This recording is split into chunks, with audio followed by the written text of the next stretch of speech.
Villandry, achevé en 1536, est le dernier des grands châteaux qui furent bâtis sur les bords de la Loire à l'époque de la Renaissance. Villandry fut construit par un ministre des Finances de François Ier, Jean le Breton.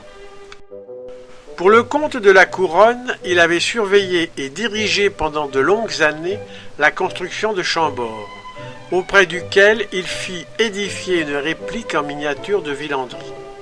Auparavant, il avait été ambassadeur à Rome, où il avait pu à loisir étudier l'art des jardins.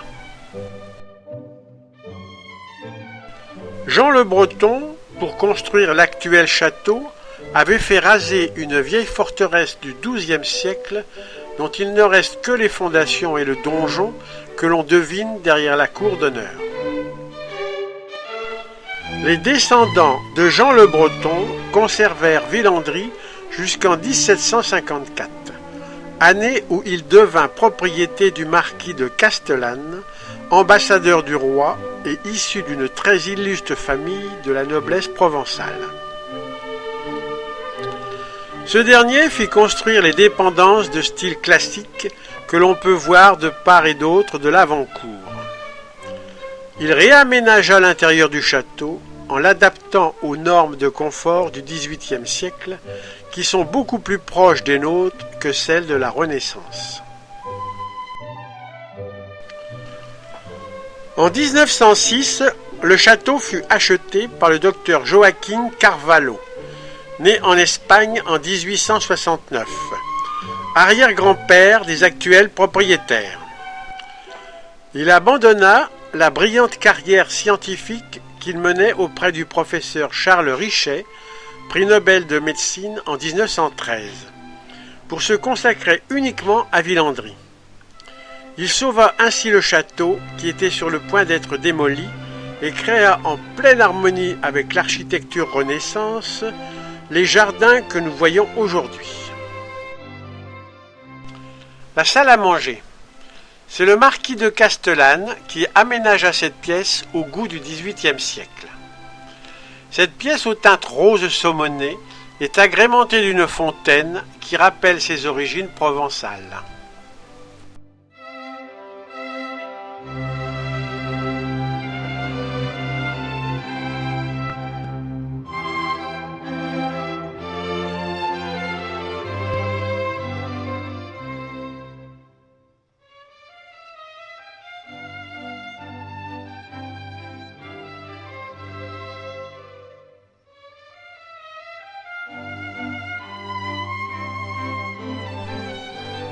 La chambre de Joaquín a été ouverte en 2006 à l'occasion du 100e anniversaire de l'acquisition de Villandry par la famille.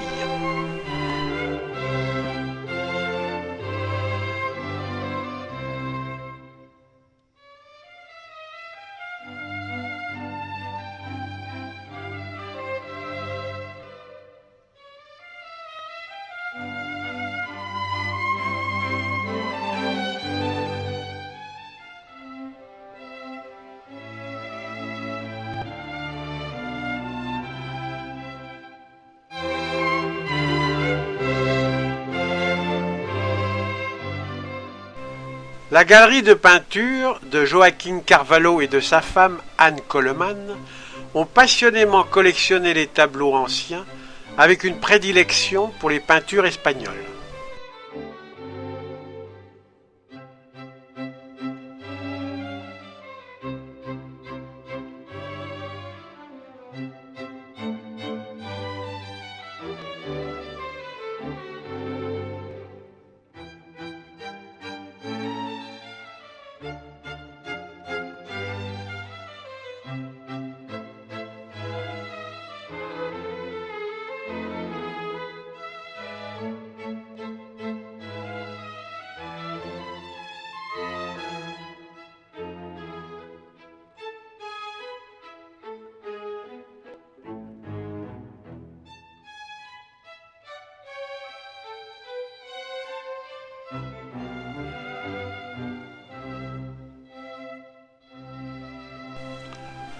Le salon oriental.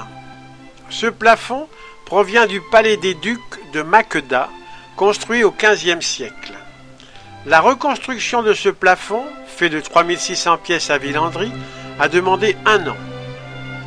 Le style mudéjar, réalisé par des artisans morts pour le compte de patrons espagnols, mêle des éléments décoratifs représentatifs des arts chrétiens et mauresques.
Entre le château et le village se trouve le potager Renaissance.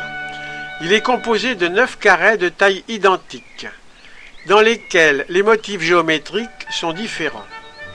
Ces carrés sont plantés de légumes dont les couleurs alternent en fonction de ceux-ci.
« 250 000 plants de fleurs et de légumes sont plantés chaque année. Ces plants sont entièrement préparés dans les serres du château.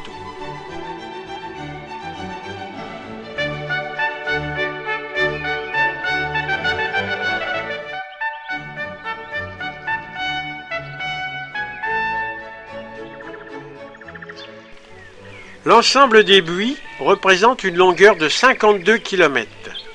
La taille et le désherbage se fait entièrement à la main.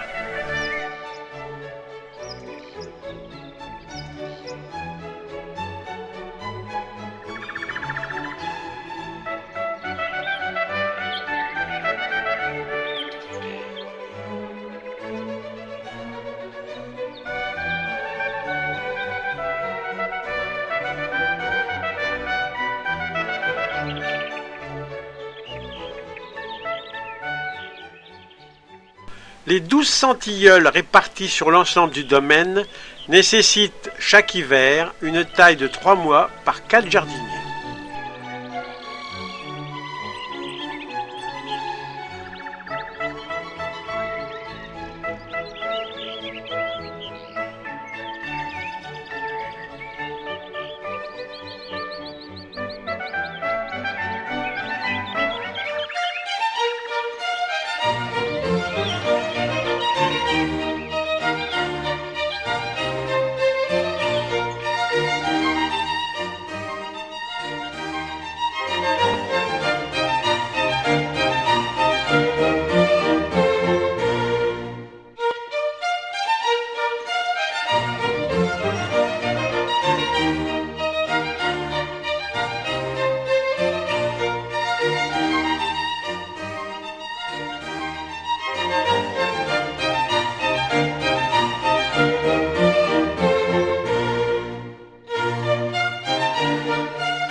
Le château royal de Blois, propriété de la ville de Blois, situé dans le département de Loir-et-Cher, fait partie des châteaux de la Loire.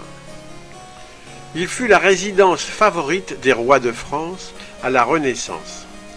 Il est situé au cœur de la ville de Blois, sur la rive droite de la Loire.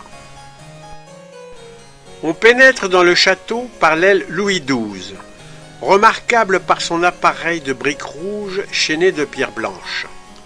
L'entrée est surmontée par la statue équestre de Louis XII, sous laquelle se trouve le porc épic, symbole du roi, dont la devise était « Qui s'y frotte, s'y pique ». Le 27 juin 1462, Louis, fils de Charles d'Orléans, naît au château de Blois.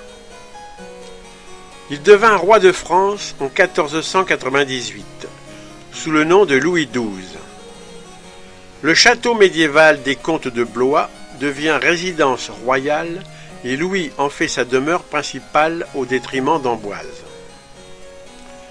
Au début des années 1500, entre 1498 et 1503, Louis XII entreprend avec Anne de Bretagne, son épouse depuis 1499, une reconstruction du château dans un style gothique tardif. Claude de France, fille de Louis XII et d'Anne de Bretagne, épouse en 1514 son cousin François d'Angoulême, arrière-petit-fils de Louis d'Orléans. Il monte sur le trône en 1515 et Claude de France, avec l'intention de quitter le château d'Amboise, remeuble alors le château de Blois pour y installer la cour. Cette même année, François Ier lance la construction d'une nouvelle aile de style Renaissance. Dans l'aile François Ier de style Renaissance, l'architecture et l'ornementation sont marquées par l'influence italienne. L'élément central de cette aile est l'escalier monumental de type à vis. L'escalier, fouillé comme un ivoire de Chine, selon Balzac, couvert de fines sculptures, s'ouvre par de larges baies sur la cour du château. Sa voûte dallée, de forme hélicoïdale, soutenue par des contreforts rectangulaires extérieurs, en font un symbole récurrent de l'architecture française de la Renaissance.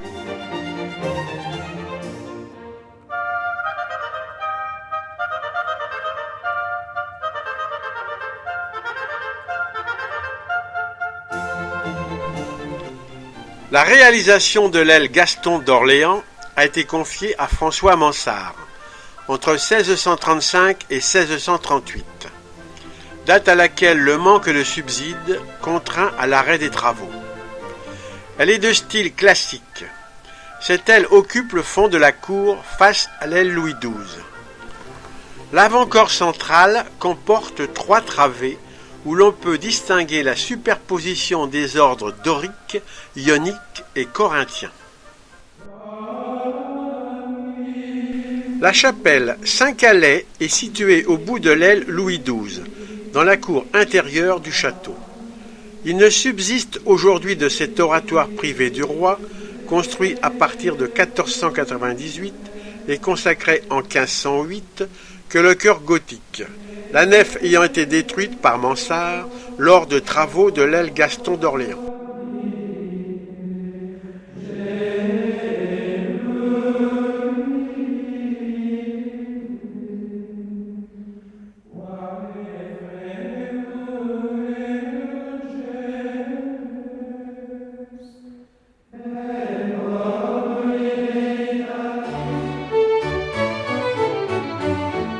Dans l'aile François Ier de style Renaissance, accessible depuis la galerie de la Reine, se trouve la façade des loges, caractérisée par une suite de niches non communicantes.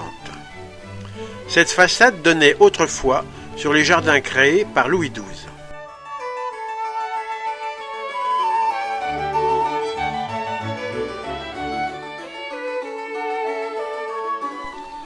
Construite par le comte Thibaut VI avant 1220, la salle des États est la plus ancienne salle civile gothique de France.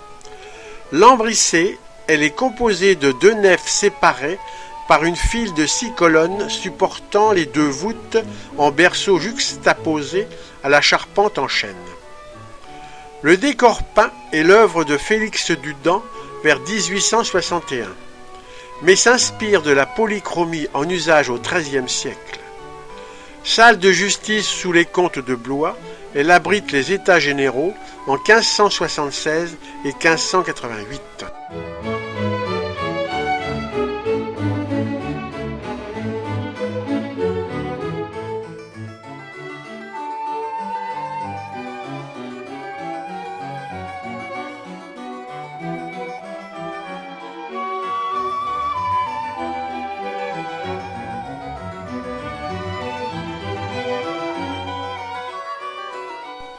Accolée à la salle des États, dans les anciennes cuisines de François Ier, on trouve des sculptures des XVIe et XVIIe siècles des différentes ailes du château. Ces sculptures proviennent du promontoire du château à l'époque médiévale. On trouve également des moulages en plâtre réalisés par Félix Dudans.